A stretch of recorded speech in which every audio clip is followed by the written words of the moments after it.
नामसंग कीर्तन या यूट्यूब चॅनलला like, share, subscribe करा आणि बेल आयकॉन घंटी दाबायला विसरू नका. ज्ञानेश्वर महाराजाला घाटाला पाणी भरू दिलं नाही. मागितलेली मधुकरी खाऊ दिली नाही.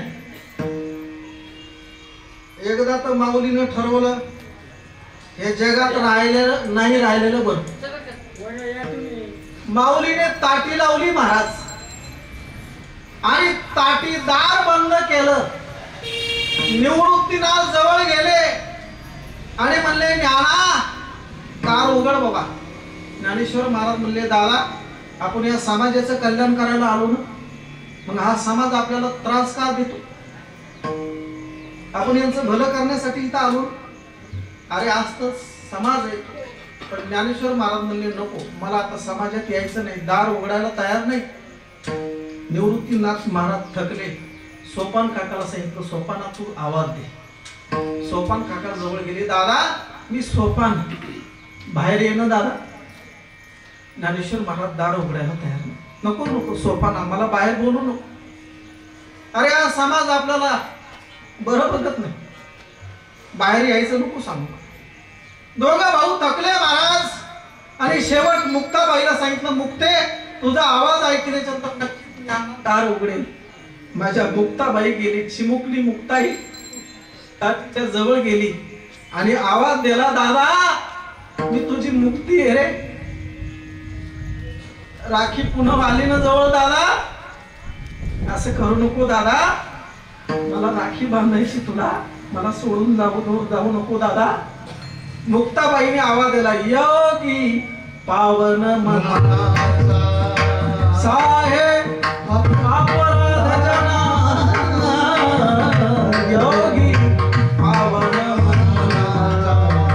ज्ञानेश्वर महाराज दार उघडत नाही तेव्हा मुक्ताबाई दादा आई वडील आम्हाला सोडून गेले रे, असं करू नको. आई वडिलाचं नाव ऐकलं माझे ज्ञानेश्वर महाराज चटकन बाहेर आले.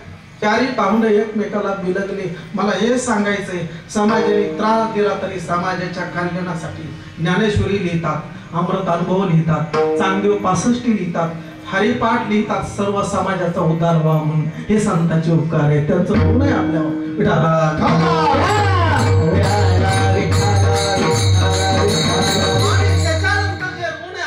आई वडिलाचं मातृदेव भव, पितृदेव भव, आचार्य देव भव, अतिथी देव भव. हे 4 देव आहेत. गृहस्थी आश्रम म्हटलं त्याच्या समोर हे 4 देव आहेत. कोणते? 2 देव घरातले, 2 दारातले. आई आणि वडील हे घरातलं दैवत आहे आणि गुरु आणि अतिथी हे दारातलं दैवत आहे.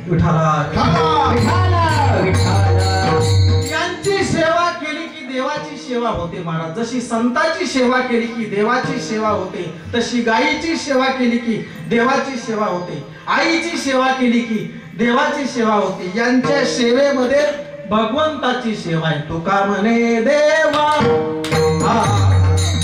तुका म्हणे देवा, तुका म्हणे देवा,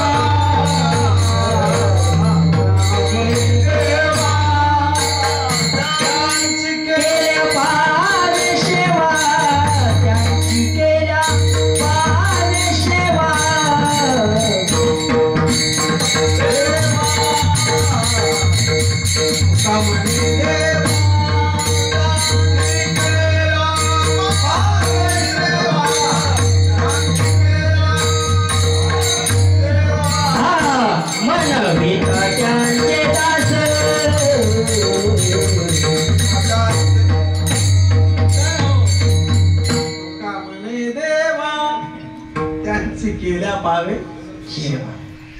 आईची सेवा. आणि त्यातली त्यात महाराज आईचं जे प्रेम आहे त्या आईच्या प्रेमाला या जगामध्ये तोड नाही महाराज. स्वामी तिनी जगाचा आई विना भिकारी. एवढाही असू द्या हो, किती मोठा असू द्या, आईचं वात्सल्य, आईचं प्रेम का.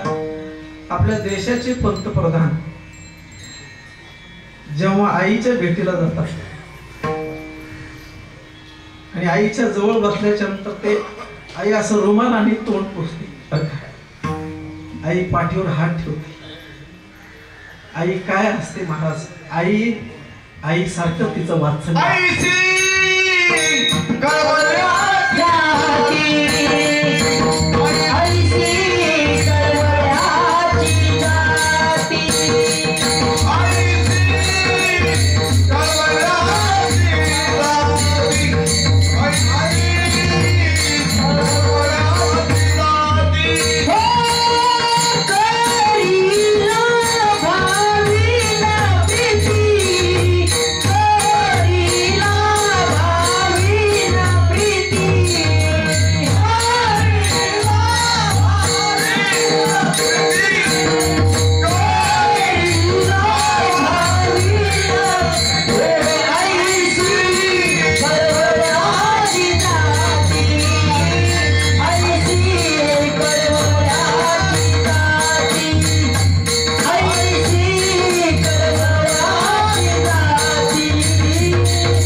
लाभा वाचून प्रेम करणारी एकच जात आहे, तिला आई म्हणतात. निस्वार्थ प्रेम करणारी कोण आहे?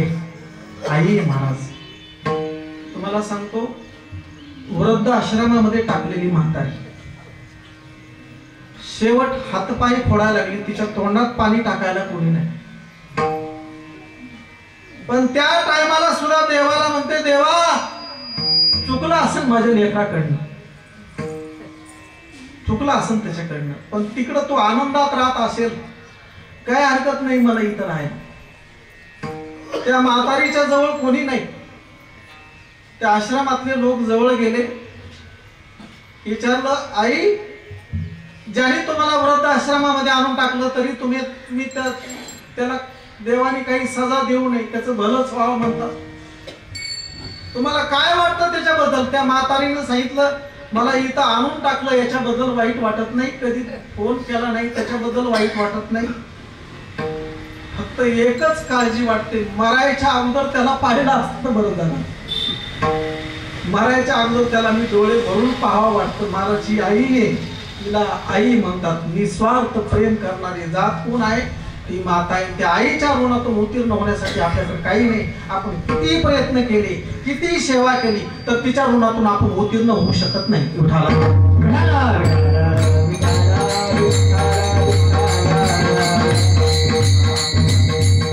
एका राजाने ठरवलं, लोक म्हणतात आईच्या ऋणातून उत्तीर्ण होता येत नाही. बघू म्हणलं, आईने आपल्यासाठी जे जे केलं आपण ते आईसाठी करू. आईने आपल्याला लहानपणी हातावर घेतलं, स्नान घातलं, आईने आपल्याला कपडे घातले, आईने आपल्याला घास भरवला, आईने आपल्याला पाळण्यामध्ये टाकून झोका देत बसली, आईने आपली सगळी सेवा केली. आपण सुद्धा म्हातारपणी सगळी तिची सेवा करू. बघू तिच्या ऋणातून कोण म्हणतं उत्तीर्ण होता येत नाही. आता एक तो राजा मोठा माणूस होता, त्यांनी ते ठरवलं आईच्या ऋणातून उत्तीर्ण व्हायचं. मग आईनं जे जे केलं ते सगळं करू लागला. आईची सेवा करत असताना तिला स्वतः स्नान घालायचा, कापड नेसवायचा, तिला खाऊ घालायचा, तिला बंगईमध्ये टाकायचा, झोके देत बसायचा. आई जे जे म्हणेल ते सगळे तिची लाड करू लागला. शेवट आईला विचारलं, आई तुला काय वाटतं? आईनं सांगितलं, बाबा किती सेवा करतो रे, आता मला एकच वाटतं, मला मोठ्या मसन वाट्यामध्ये मरण यावा. महास्मशान, मोठा जो स्मशान वाटा आहे, महास्मशान जे आहे काशी क्षेत्रामध्ये, मला मृत्यू यावा, माझा तिथं देह पडावा. कुठं? काशीमध्ये. आता तो राजाच होता, त्यांनी आईला गाडीमध्ये टाकलं, काशी क्षेत्रामध्ये घेऊन गेला, तिथं राहून आईची सेवा करू लागला. एक दिवस कर्म धर्म संयोगाने आईचं शरीर सुटलं, आणि आईचं शरीर सुटल्याच्या नंतर तिथं काशीला घाटावरती आईच्या देहाला संस्कार दिले. दशक्रिया विधी झाला, सगळं काही विधी संपन्न झाला आणि संपूर्ण विधी पार पडल्याच्या नंतर सोयरे धायरे नातेवाईक गुरु वर्ग वगैरे सगळे तिथं त्याचे गोळा होत झालेले होते. आणि सगळं झाल्याच्या नंतर आईच्या प्रीत्यार्थ त्याने तिथं स्मारक बांधलं, आईची आठवण म्हणून. राजा होता, मोठा माणूस होता आणि पाण्यामध्ये उतरला त्या भागीरथीच्या जीवनामध्ये आणि हातामध्ये पाणी घेतलं आणि आईच्या स्मारकाकडती तोंड करून म्हटलं, आई मी आता तुझ्या ऋणातून उत्तीर्ण झालो असं म्हणून पाणी सोडलं. पाणी सोडल्याबरोबर ते बांधलेलं जे स्मारक होतं त्याचं घुमट ढसळलं. ते बांधलेलं जे स्मारक त्याचं घुमट असं ढसळलं. पडल्याच्या नंतर त्या राजाने आपल्या गुरु महाराजाला विचारलं, गुरु महाराज ते स्मारक काहून पडलं? गुरु महाराज म्हणले, पाण्यामध्ये उभं राहून काय म्हणलं ते सांगा होतं. ते म्हणलं, आई मी तुझ्या ऋणातून उत्तीर्ण झालो. ते गुरु कोणी आईच्या ऋणातून उत्तीर्ण झाला नाही, सध्या कोणी होणार नाही, भविष्यातही कोणी तिच्या ऋणातून उत्तीर्ण होणार नाही. आईचं ऋण कोणाच्याने फेडणं शक्य नाही. सेवा करा जेवढी होईल तेवढी फक्त. विठाला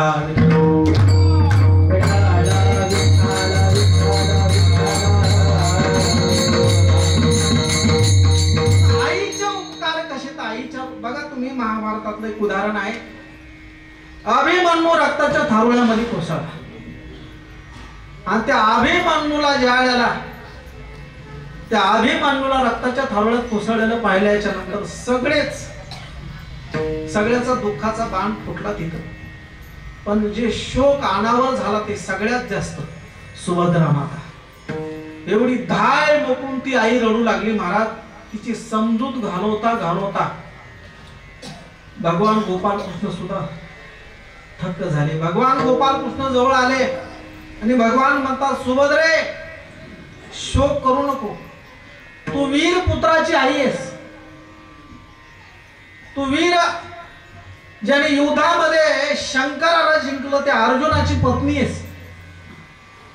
या देशाचा जो राजा आहे त्याची तू सून आहेस, पंडू राजाची तू सून आहेस आणि श्रीकृष्ण भगवंताची बहीण आहेस. शोक अनावर हे शोभत नाही तुला, शोक आवर. त्यावेळेला सुभद्रेने बोलायला सुरुवात केली, देवा त्या अभिमन्यूचं प्रेत समोर पडलेलं त्या लेकराकडे बघत बघत ती द्रौपदी म्हणते, देवा या देशाचा जो राजा आहे पंडू राजाची सून रडत नाही. ज्याने युद्धामध्ये शंकराला जिंकलं त्या अर्जुनाची पत्नी रडत नाही. अनंत कोट ब्रह्मांड नायक श्रीकृष्ण भगवान त्याची बहीण रडत नाही. ईर अभिमन्यूची आई रडत नाही. देवा एका लेकराची आई रडते. आईचं लेकरू तिच्या जवळून दूर गेल्याच्या नंतर त्याची आणि आईची ताटातूट झाल्याच्या नंतर काय दुःख होतं ते पुढच्या जन्मात तू आई हो मग तुला कळन.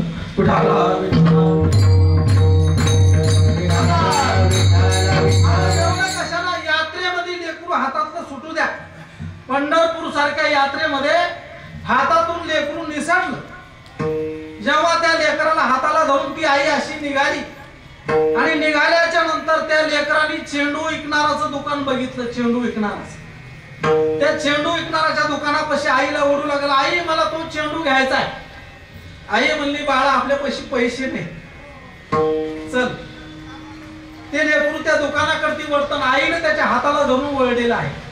पुढे आल्याच्या नंतर पेढ्यावाल्याचं दुकान दिसलं. ते लेकरू म्हणतं, आई मला पेढे घ्यायचे. ती आई म्हणते, बेटा पुन्हा घेऊ आपण, चल. तसंच त्या लेकराला हाताला धरून पुढं वळलं. पुढं गेल्याच्या नंतर गर्दी झाली. त्या गर्दीमध्ये लेकरू हातातून निष्ठल मारायचं. पेढ्यासाठी रडणारं लेकरू, चेंडूसाठी रडणारं लेकरू. आईची त्याची ताटातूट झाल्याच्या नंतर त्यांनी रडायला सुरुवात केली.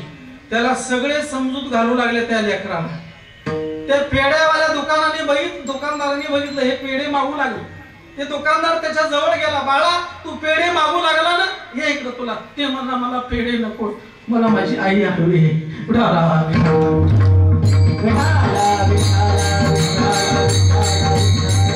आणि आईची मी काय अवस्था झाली महाराज. लेकरू हातातून निसटल्याच्या नंतर का म्हणे, बाळ माता पेढे बाळ.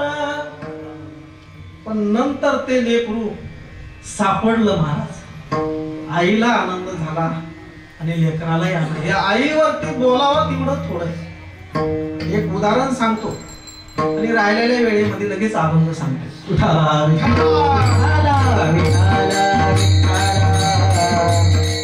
दीपावलीचा सण जवळ आलेला असू द्या, दीपावलीचा सण. आता या आईला जशात लेखी 2-3 मोठा परिवार आहे त्या मातोश्रीला. दीपावलीचा सण जवळ आल्याच्या नंतर कोणीही आईकडे बघा तुम्ही, या अशी जी आई आहे ना त्या आईकडे बघा, कोणीही आईकडे दीपावलीचा सण जवळ आलेला असू द्या, तिचा एकच नाद असतो बरं का. ती पोरायला मग ती जाणार आहे माझ्या बाईला घेऊन या, माझी लेकरं येते, माझी ताई मला बोलत बसन, जाणार आहे माझ्या ताईला घेऊन या. आठवण करून देते महाराज, ह्या लेकाला बोलते त्या लेकाला बोलते. ती चौकामध्ये तिची बाज टाकलेली असते, तिला उठायचं म्हणल्यावर कोणीतरी हाताला धरावं लागतं तिच्या बरं का त्या आईची. तसं या आईची सेवा खूप केली महाराज. यांना चालता येत नव्हतं आईला, ऑपरेशन झाले बरेच, पण सगळी व्यवस्था जागेवर बसून खुर्चीवर बसून पोराईने सगळ्यांनी व्यवस्था केली. अशी ही जी आई आहे, ही आई जेव्हा सोडून जाते तेव्हा तिच्या एक एक आठवणी आपल्या समोर उभ्या राहिल्याशिवाय राहत नाही.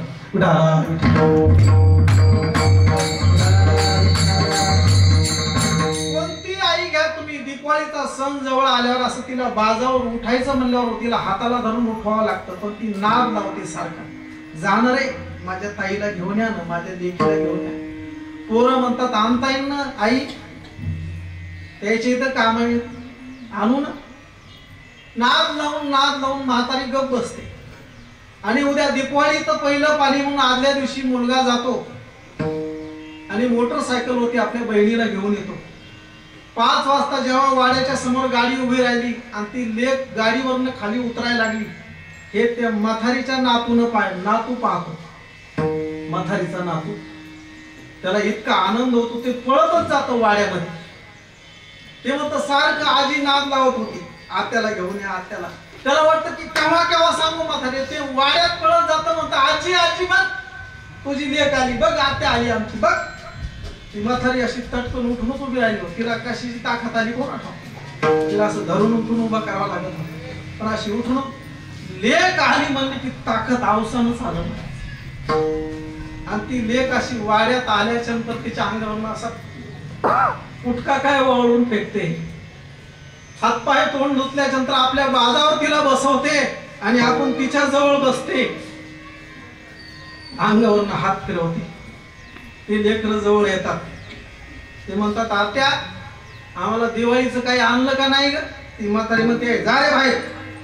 पोर म्हणते म्हातारीला तुला भूषण आलो, तिला आपल्या लेकीचं भूषणच आहे महाराज.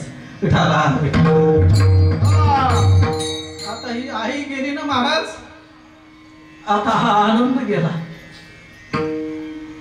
आल्याच्या तर आईच्या जवळ बसणं, तिला बोलणं, ती अंगावरनं हात फिरवते, तोंडावरनं हात फिरवते, हे संपलं महाराज. जगामध्ये प्रेम तेवढ्याच दिवस आहे, जेवढ्या दिवस आई आपल्या जीवनामध्ये आहे, खऱ्या अर्थाने निख प्रेम त्या दिवसापुरतच. ज्या दिवशी आई या जीवनातून संपेल जाईल, त्या दिवशी सुखाचा मायेचा समुद्र जीवनातला आटला. माझं उदाहरण सांगतो तुम्हाला. रात्री रोज 12-1 वाजता घरी जाण्याचा आम्हाला प्रसंग असतो. हे गायक वादक महाराज मंडळी 12-1 वाजतात, रोज कीर्तन संपलं 1 वाजतो घरी जाण्यासाठी, 2 वाजतात कधी कधी. पण दारावर आवाज दिल्याच्या नंतर, पहिला आवाज दिल्याच्या नंतर आई उठून कवाड उघडीते महाराज. आईला मी एक दिवशी विचारलं, आई तुम्ही झोपतात का नाही. माझी आई म्हणली बाबा तू येईपर्यंत मला डोळा लागत नाही रे. आता माझी आई राहिली नाही महाराज, आई निघून गेली. घरी गेल्याच्या नंतर आवाज दिल्याच्या नंतर तिची आठवण होते. असं माया करणारी प्रेम करणारी आई आहे विठाला.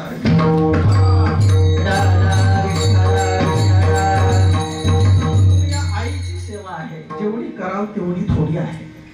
आणि आईच्या सेवेत या वर्ष श्राद्धाच्या निमित्ताने ही सेवा आहे. जायचं तर सगळ्यालाच जायचं, एक दिवस जावा लागणार आहे. आएगा सो जाएगा राजा रंग आपण. इथं अवतारी पुरुष थांबले नाही महाराज, निघावं लागतं. 9 भी मर गए 10 भी मर गए सांगितले या चरणात. आजा मेला, पंजा मेला, बाप मसना गेला, देखत देखत नातू पण तू किती पिढ्या झाल्या? हा 6 झाल्या नाही का? नाव 6-5 जणांचे, पण म्हणणारा धरावा लागतो याच्यात. तोही तैसा झाला म्हणजे म्हणणारा बी राहिला, ते बी त्याच्यात येणार आहे. फुलामधला सुगंध गेला की फुलाची किंमत संपली. शरीरातलं आयुष्य गेलं की शरीराची किंमत संपली. आयुष्या शेवटी देह तैसा. दिवा जो लागलेला आहे, दिवा कुठपर्यंत लागलेला? जोपर्यंत त्याच्यात तेल आहे तोपर्यंत दिव्याची जी वात आहे ती तेवत राहते. आणि दिव्यामधलं तेल संपलं की दिवा मालवतो. तसा हा सुद्धा दिवाच आहे. शरीर म्हणजे दिवा आहे. त्याच्यातली आत्म नावाची ज्योत म्हणजे ती तेवणारी ज्योत, प्राण नावाची जी ज्योत आहे. पण ही कशावरती आहे? तर आयुष्य रूपी तेलावर आहे. ज्या दिवशी दिव्यातलं तेल संपन त्या क्षणाला दिवा मालवणार आहे. झाकले घटीचा दिवा, नेणू काय झाला केव्हा कायशी, या रीती पांडवा देह ठेवी. दिव्यातलं तेल संपलं की दिवा येणार आहे. तसं शम्मा बुझ जाएगी जलते जलते, सांस रुक जाएगी चलते चलते, दम निकल जाएगा, दम निकल जाएगा, रोशनी का क्या भरोसा है जिंदगी का, साथ देती नहीं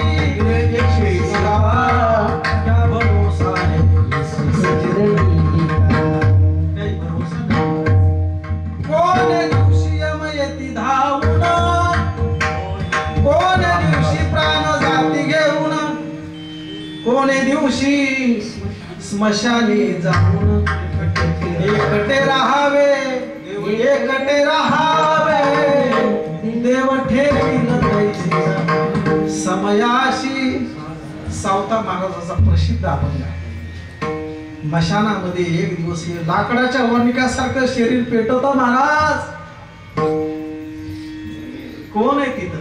आराम के है सब संग साथी, जब वक्त पड़ा तब कोई नहीं, मतलब के है लोग दुनिया में किसी का कोई नहीं, जब टिकट मिला है जाने का.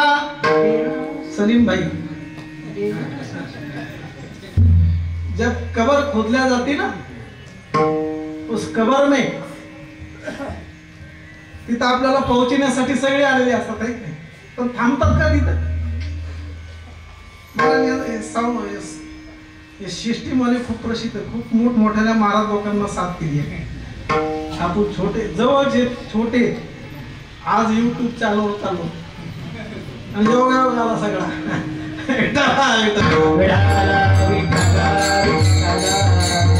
आराम कहे सब संग साथी, जब वक्त पड़ा तब कोई नहीं, मतलब कहे लोग दुनिया में किसी का कोई नहीं, जब टिकट मिला है जाने का तो डेरा किया स्मशानों में, वहां जलाने वाले लाखों है लेकिन जलने वाला कोई नहीं.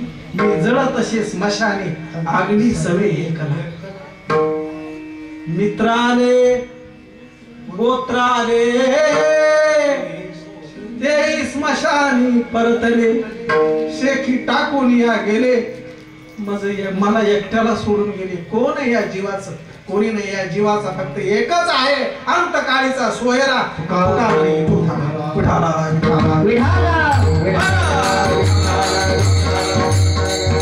शरीरातलं आयुष्य संपलं की शरीराची किंमत संपली महाराज. म्हणून आयुष्या शेवटी देह तैसा कैसा, परिमळ गेलिया वस पुढ देठी. आयुष्या शेवटी देह तैसा. पुन्हा याच्यातलं आयुष्य कधी संपणार मध्ये म्हणतात घडी घडी काळ वाट याची पाहे, अजून किती आहे अवकाश, कधी याचं आयुष्य संपेल आणि कधी मी याला घेऊन जाईल. तुकाराम महाराज म्हणतात पाहतो उंदीर घेऊन जाये बोका, पैसा या लोका काळ खाय. विठाला विठाला. मनुष्य मरणाला विसरला, मरणाची कारे नाही आठवत. विसरला माणूस, माणूस विसरतो महाराज. मरण तवाच विसरतो माणूस. स्मशानामध्ये गेल्याच्या नंतर कोणाच्या मौतीला गेल्यावर त्याला आठवण येते, पण लगेच विसरतो. कोरोना गेला की सगळं विसरला रामकृष्णाने. ते गेला ते बरं झालं. आणि आपल्याला ठेवून गेला हे बरं झालं. बरं का, ते गेला हे बरं झालं, पण त्याच्यामध्ये आपल्याला ठेवून गेला हे चांगलं आहे. हे देवाचे उपकार आहे. विठाला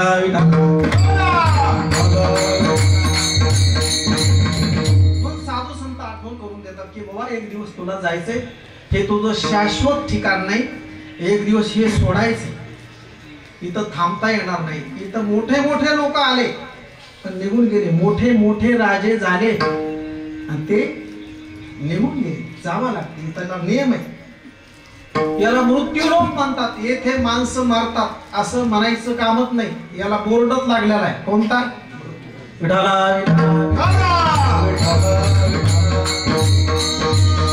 म्हणून कोणत्या व्यवस्था, कोणत्या सुविधा कोण्या शहरमध्ये, कोण्या गावामध्ये असतील किंवा नसतील, पण एक सुविधा मात्र प्रत्येक गावात आहे. कोणतं? पत्र्याचं शेड गावाच्या बाहेर. ते कुठं बी कुठे पत्रीवाले गंगा बघितली का? सुरेश महाराज बरे महाराज पाहिली का? नाही पुन्हा पुन्हा पावात लागेल.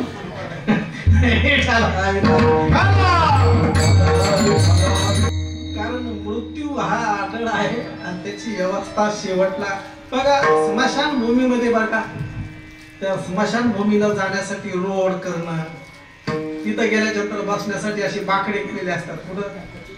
त्या स्मशानभूमी. पाण्याचा बोर असतो तिथं, आहे का नाही? झाडं लावलेले असते. लय कर्मत आहे ना तिकडे. अहो ते नाईलाज आहे. अहो नाईलाज को क्या इलाज आहे. ती सोय सुविधा करायची, पण मागच्या लोकांना त्रास होऊ नये पावसा पाण्याचा, म्हणून ती व्यवस्था आहे. ते जावं वाटतं का? मरा वाटतं का? हो सरपंच, हो सुरेश महाराज, कोणाला मरा वाटतं का? महाराज मला वाटतं का? मला तर नाही वाटत.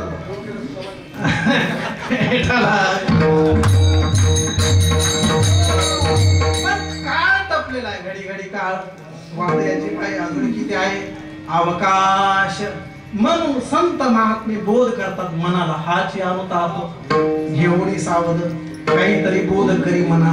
राजा खटवांगाने आपला आल्यानंतर धाड दिशी त्यांच्या चरणावर त्यांनी अंग टाकून दिलं, दंडवत प्रणाम केला आणि चरणाला मिठी मारलेली आहे. शुक मुनीने विचारलं कोण रे? त्यांनी सांगितलं मी पांडवाच्या कुळातला आहे, माझं नाव परीक्षिती आहे, 7 दिवसावर माझं मरण आलेलं आहे. सांगा मरणासन्न अवस्थेमध्ये पोहोचलेल्या जीवानी काय केलं पाहिजे? बोला महाराज.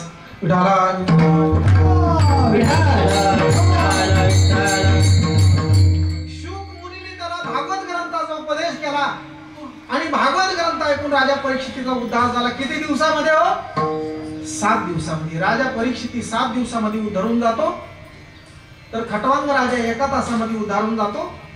तर आपल्या समोर किती आयुष्य आहे अजून याचा आपण विचार केला पाहिजे आणि कामाला लागलं पाहिजे. विठाला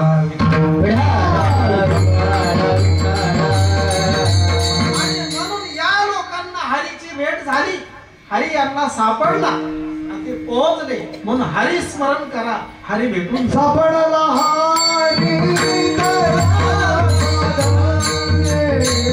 हरी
हरीकडती जाता येईल. कारण कलियुगामध्ये हरीच्या भेटीसाठी साधना जी सांगितली ते हरीचं स्मरण सांगितलेलं आहे.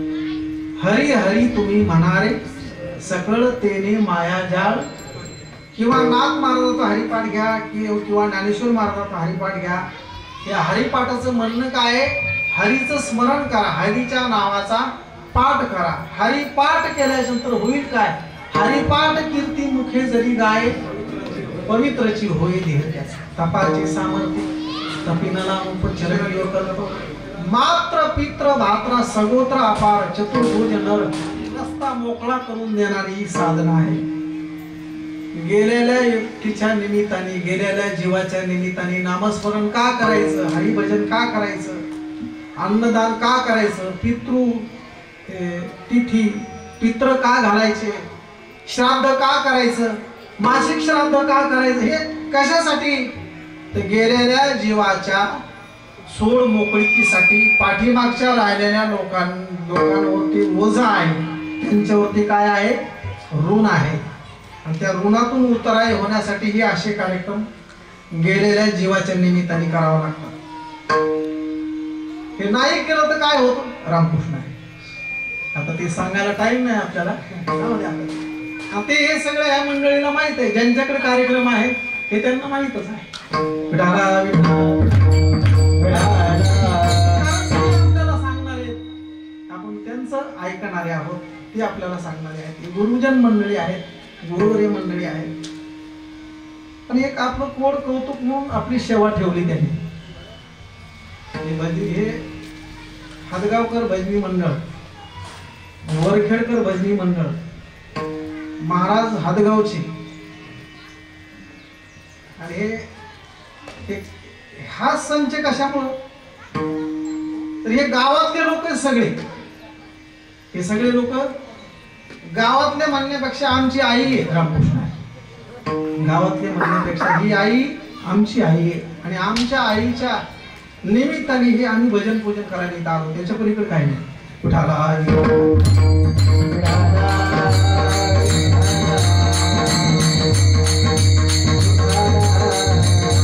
सापडाला हरी तयाला साधनी एका जनार्दनी हरी बोला. नाथ महाराज म्हणतात हरीच्या भेटीची कलियुगामध्ये हरिस्मरणाच्या द्वारा हरीची भेट होईल. मग कलियुगा माझी करावे कीर्तन तेने नारायण देईल भेटी. भेदभाव तोडून घेतला प्रेमाचा गरळा. शुद्ध नाम हरीचे नित्य लागला झाला. नामस्मरणाचे बळीयांकित केले कडे काळा. एका जनार्दनी अखंड सुख सोहळा. ओम नमो भगवते वासुदेवा. हे वासुदेवापर्यंत, भगवंतापर्यंत नेऊन पोहोचणारं त्याचं नाव आहे. मग एका जनार्दनी हरी बोला. हरिमुखी गाता हरपरी चिंता या नाही मागुता जन्म गेले. सर्वांनी एकदा भजन करायचं आहे. आणि भजन झालं की लगेच माऊलीचं भजन आणि शेवटची चाल. कारण निवेदित वेळ संपलेला आहे आणि संपूर्ण कार्यक्रम आता पूजाही सगळे आटोपलेली आहे.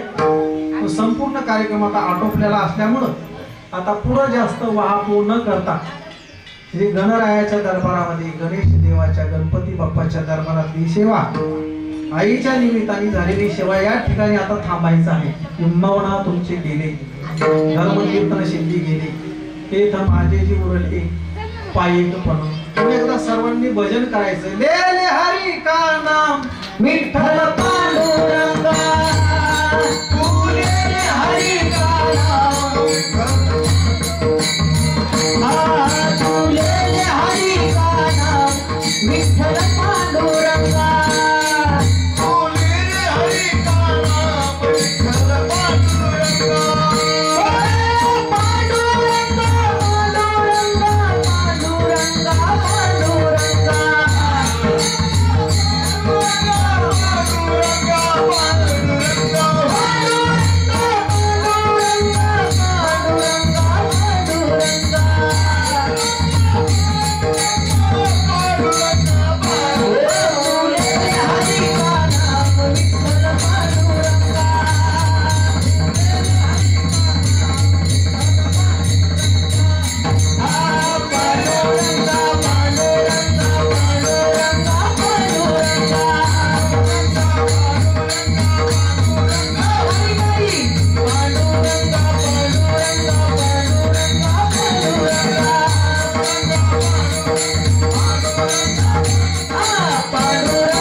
सर्व या ठिकाणी या कार्यक्रमासाठी सर्वांनी सहकार्य केलं. सर्वांना धन्यवाद. एकदा माऊलीचं भजन, शेवटची चाल. ज्ञानेश्वर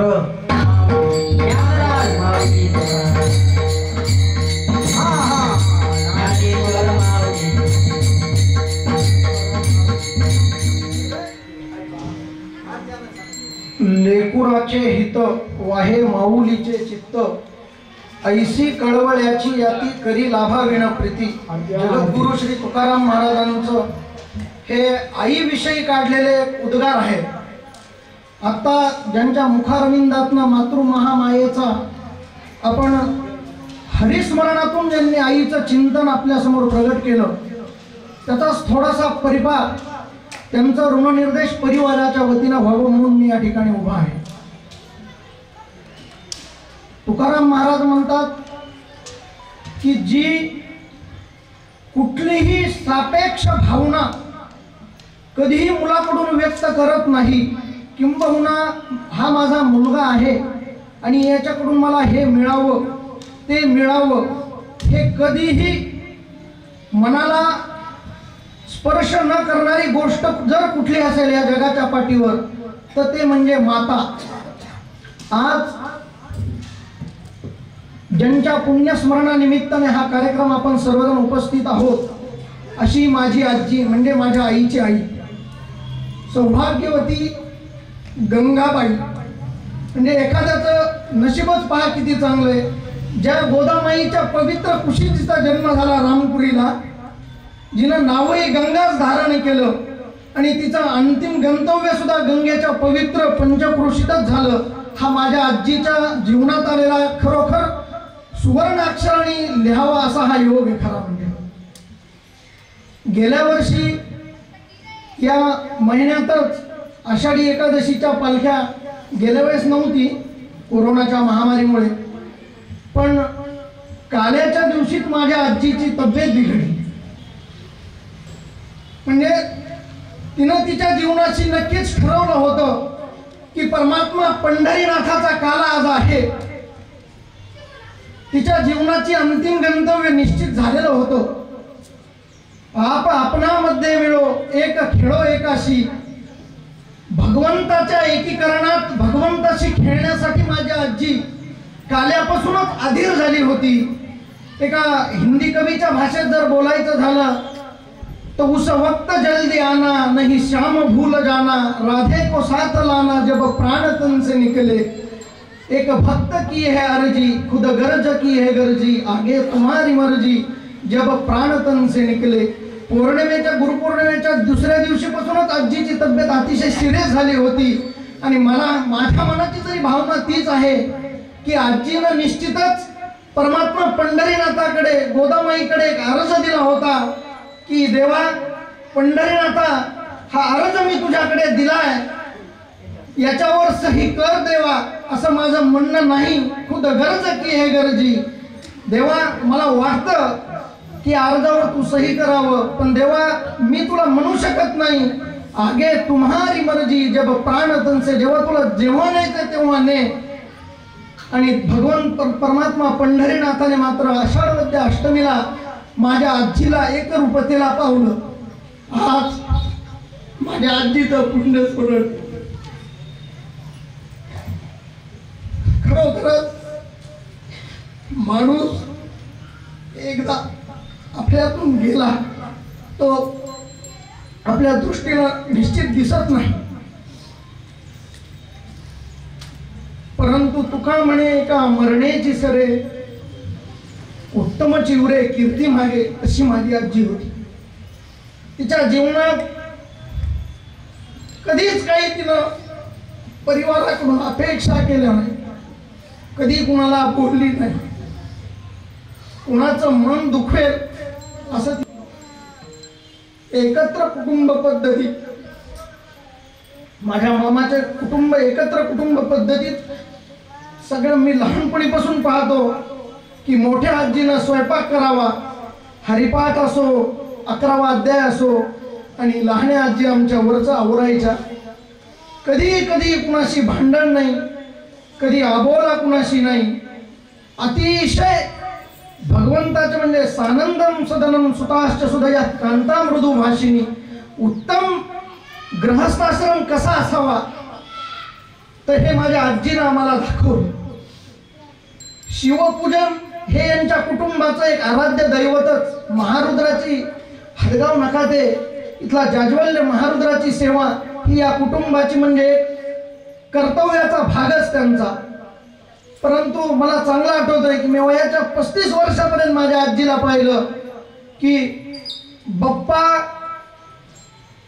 अंथरुणावर पडले की 5 वेळेस का होईना पतीची सेवा केल्याशिवाय ती झोपत नव्हती. अतिशय मृदू मनाची माझी आजी होती. तिच्याविषयी बोलणं म्हणजे खूप मी बोलू शकत नाही इतक्या माझ्या भावना खरोखर कुटुंबाच्या सगळ्या त्यांच्या माझ्या परिवाराच्या सगळ्यांच्या अनावर आहेत. परंतु भगवंताने तिला आपलंसं करून घेतलं. आज त्या मितीला 1 वर्ष परिपूर्ण झाला आणि त्या निमित्ताने आजीच्या पुण्यस्मरणाच्या निमित्ताने तुमचा बालू मामा, राधेश्याम मामा असेल, गोपाळ मामा असेल, शिवमामा असेल, सगळं त्यांचं कुटुंब असेल, त्यांनी म्हणजे कलवतद हरिकीर्तनात कलियुगात जर काय माणसाला सहाय्य करतं तर ते कर्म माणसाचं सहाय्य करतं.